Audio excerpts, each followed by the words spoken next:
So when I blew the belt, the last video, one of the things we noticed on the data log is we were losing fuel pressure at wide open throttle. And we were losing fuel pressure like a second into it. So we had positive fuel pressure and then it was declining very rapidly. So here's what the theory is in my mind. I don't know. Someone will probably tell me I'm wrong, and it's fine. I'm learning. I can accept that. So basically, we got primary filter, secondary filter. Both of them are gravity fed, and the gravity feed on these it's fairly decent, but that could potentially be an issue. Anyways, primary pump, secondary pump. Secondary pump turns on, I believe, at 3,500 RPMs and 5 pounds of boost. So when I see those two criteria, Holly kicks this thing on. This pump runs all the time. This pump, I think, is capable of 80 PSI. This pump is capable of 60 PSI. So I think it takes a second or two for that pressure to build. And I believe it's causing issues with the flow of this, because I need the flow of both these pumps. So I think that's what's happening. So I'm going to install a check valve in this line right here, coming out of the front of the pump. I don't think it's going to do anything, because if the check valve would prevent from backflow. But I mean, I'm not an expert on all this, so this is kind of all in theory. But so I'm not an expert on it, but I don't know if the check valve is going to do any difference, make any difference. But because this is already flowing, and I think what happens is that since I've got a pressure differential between the two of 10 pounds, I think this pump, no matter what, will cause flow issues, because it's going to start pushing back on this once the system's pressurized. So I think the real issue here is that I need a pump. This pump and this pump need to be equal in pressure, so one can't overcome the other. But anyways, we're going to put a check valve in anyways, because it will prevent fuel from rolling back when it's shut off and things like that. This thing, I guess these things have internal check valves, but they've been known to cause some issues. So I'm going to put one in anyways. But I got a strong suspicion that it's not going to make a darn bit of difference as far as performance at wide open throttle. But who knows? Who freaking knows? Maybe it will do just enough to keep the fuel going forward instead of backwards. Who knows? We're going to give it a shot. So that's what we're doing right now. Yeah, there's nothing that I love more.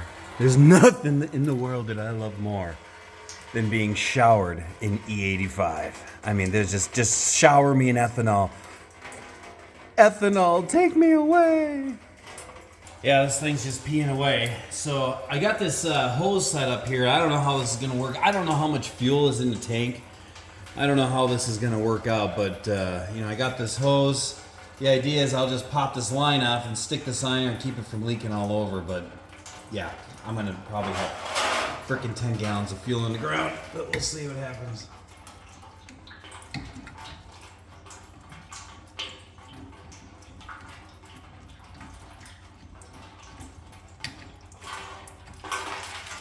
Okay, not bad, not bad.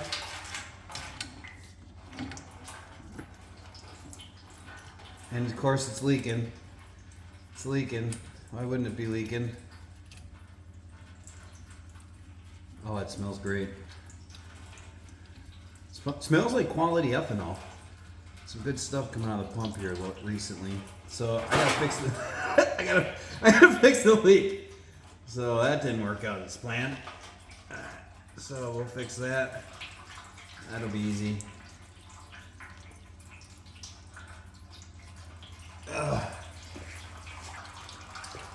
Yeah, I'm not a chemist or anything, so bear with me. But one time I actually had a flash fire under the hood of my car.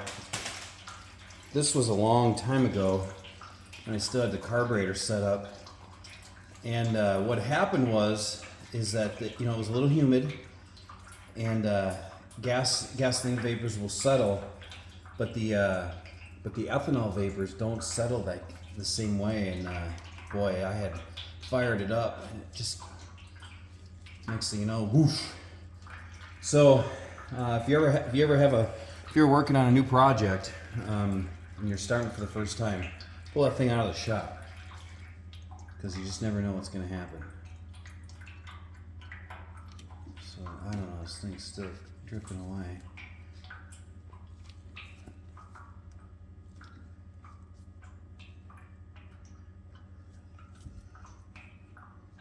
other line's gonna now drain, which is okay. I can handle the steady drip. The fumes, if I start talking complete gibberish, we'll know why.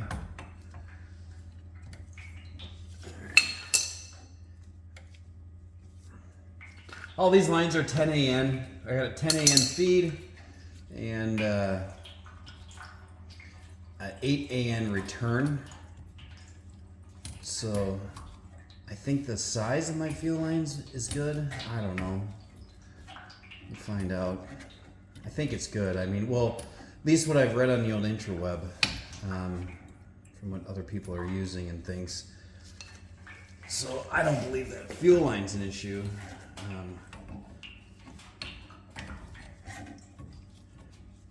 But I just got these two pumps wide together right here. Whew, starting to get a little funky. Oh.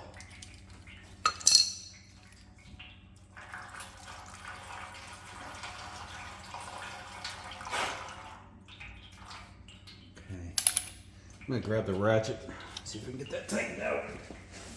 So one of the things that I will invest in the near future is going to be some LED lighting. I've got old school halogen or fluorescent bulbs currently, and you know, they work okay, but you know, as everybody knows, the LED technology has come such a long way in such a short period of time that like you can get 10,000 lumens out of a simple light head. Okay, what's going on here? A local hardware store freaking sells these hose clamps for like these little guys, and they are like $1.50 or something like that a clamp. It's just ridiculous these days. So you buy them off the internet, and I don't know if the quality or quality is probably an issue. I'll attempt to get this thing to stop leaking here. We'll see.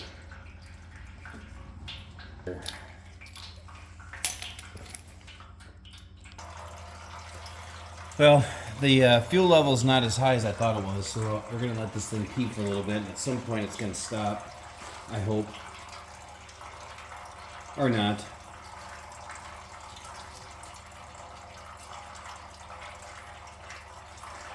So I think is what I'm going to attempt to do is we'll just get this guy set up on here. Get this on here. So this guy here's a check valve. You can see the flow. I hope you can see the flow. And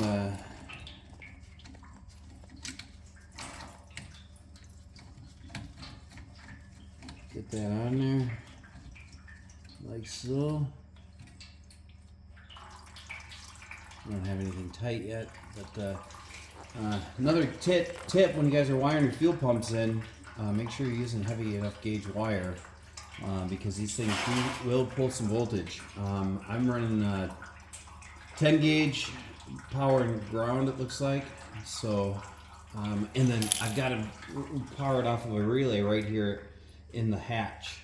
So the wire runs are not long at all.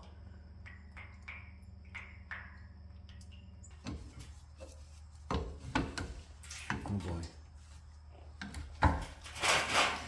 Just get that out of the way now.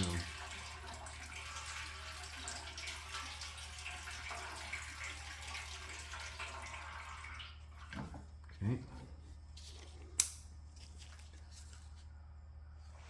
Make sure I'm not hitting the power wire. Should be no power right now, so we're good. God forbid, make a spark. We're all dead.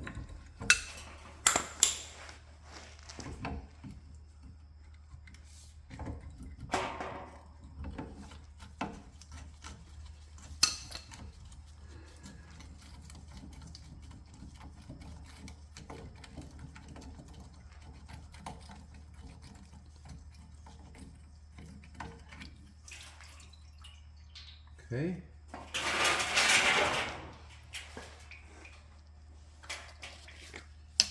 Okay.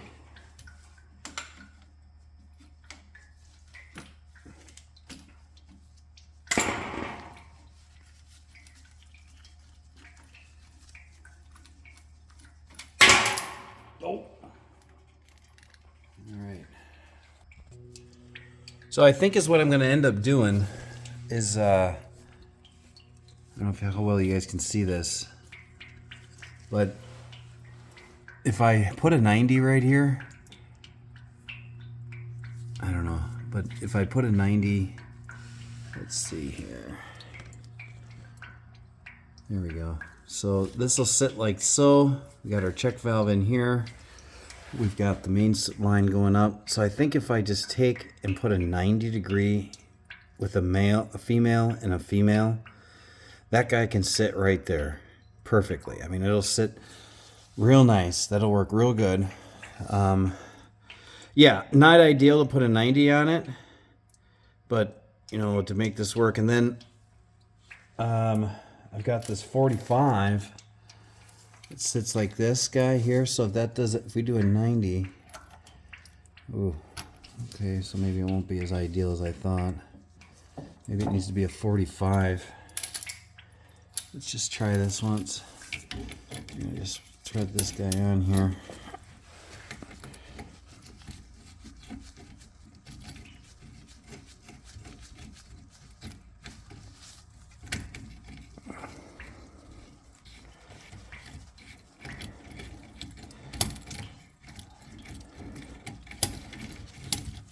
Just for demonstration purposes. So there's a 45.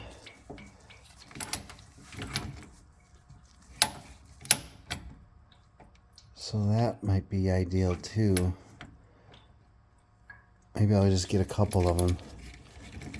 Probably just gonna get a couple of them and try it out. But so I'll try a 90 and a 45, and then the idea would be to just go straight in.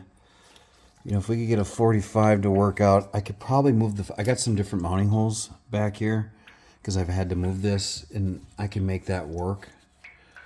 I don't like it, but I can make it work if need be. But you know, the idea would be to just go straight in off of this guy into here. So I might just buy a couple more fittings, you know, and just have something come right off of this.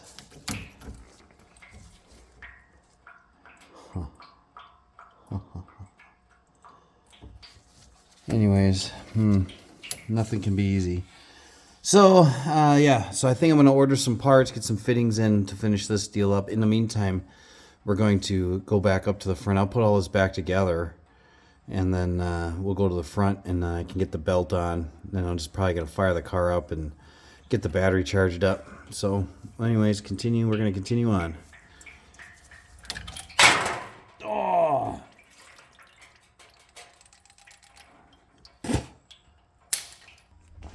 Got the car back on the ground. Got the fuel lines hooked back up. And everything there should be good. But I got everything hooked back up. It's kind of the way it was. It tied back into the T for now. Order some parts. But we're going to have to make sure we check for leaks when we fire this thing up. So I got to remember to do that. So next thing we're going to do is the last video it was out. You know, we lost fuel pressure. And then we also lost the belt. When this car hits the rev limiter, she likes to huck a belt. So I'm going to, I don't know, you can kind of see it down in there. It's not the easiest thing to get at, but it's also not the toughest. It's tough when it's hot, but when everything's cooled off, it's not bad. But it's like you can see that the belt must have came partially off, and then it rode on a pulley and cut a groove into it. And you can kind of see that line there. You can see that, so I don't know what's going on. And the system that I have is this the serpentine system that I have requires a 505 K6 belt, and then these are kind of all the cross reference number. So I mean, I've never used this brand before, but you know, scouring the intraweb, it's a quality belt. This belt, I think, is a quality belt, too. This one was a Duralast belt that we purchased in a pinch on our way down to Street Machine Nationals. So two things that we're going to do is we're going to put this belt on, and then how to prevent this from happening. Well, I'm going to turn up the rev limiter. So, and I needed to turn it up anyways because it was set fairly low. So we're going to get this belt popped in here, and we're going to get the car fired up and for today, and then just make sure the charging system's working the way it should be, which I think it is, and get everything charged back up, and then on another day we'll end up putting that check valve in. So, well, you're not going to believe it, but that took only about a minute. So we got the belt back on there. I don't know if you can see anything in there, but trust me, the belt is back on. We got it all set up. We're going to fire up the fuel pump, and we're going to see if this thing is going to leak any gas.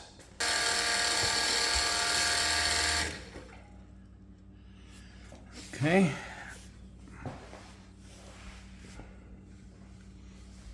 Don't see anything, don't feel anything. Just check all these lines. I like to run my hand across them. You know, what I noticed is that the ethanol, you know, it's cold, right? So it's one of the reasons why it works so good in these types of scenarios. Cools that gas charge tremendously, or it cools the intake air charge, cools the cylinders as it's burning, makes power. So nothing, no leaks, good quality.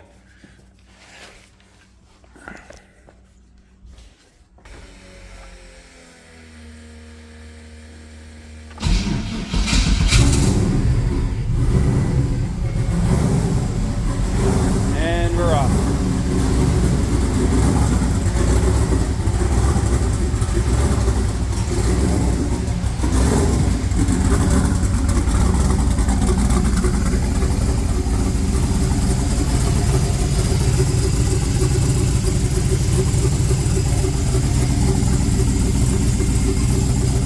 Belt's doing what it's supposed to be doing.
So far, she's fired up.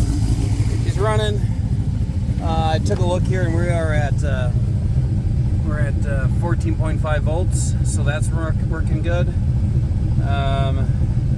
So, anyways, take another look to make sure we don't have any fuel leaks.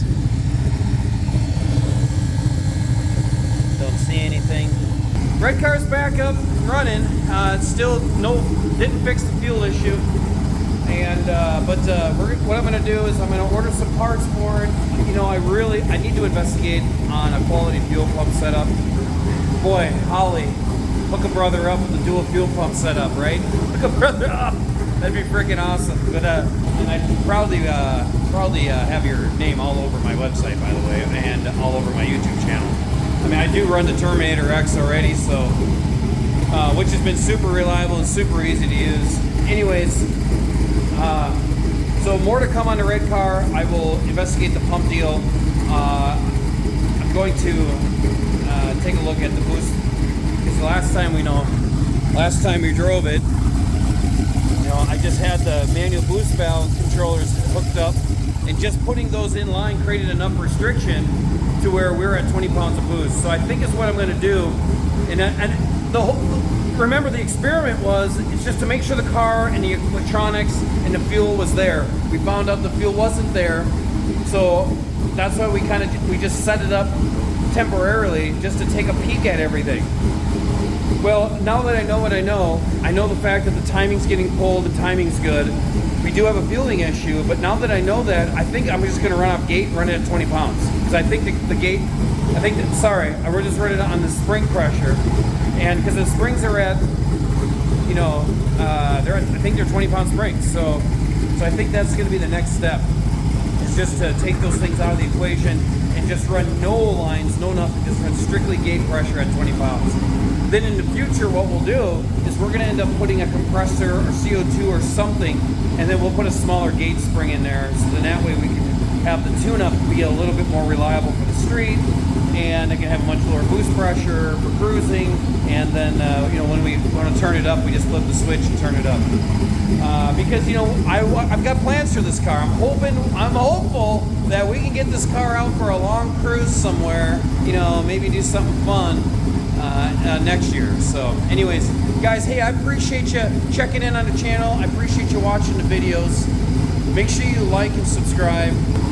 All the support that I get from this channel gets rolled directly back into the projects, 100%. So that's the whole idea here, is that we'll get the content out to you guys, we'll listen to you guys, we will get the content to what you guys want to see, and we will roll all that right back in with the next project starting soon, which is our gasser project. This car is going to be fantastic, and I'm really looking forward. I cannot wait to get started on that, guys. So again, thanks guys, and have a great day.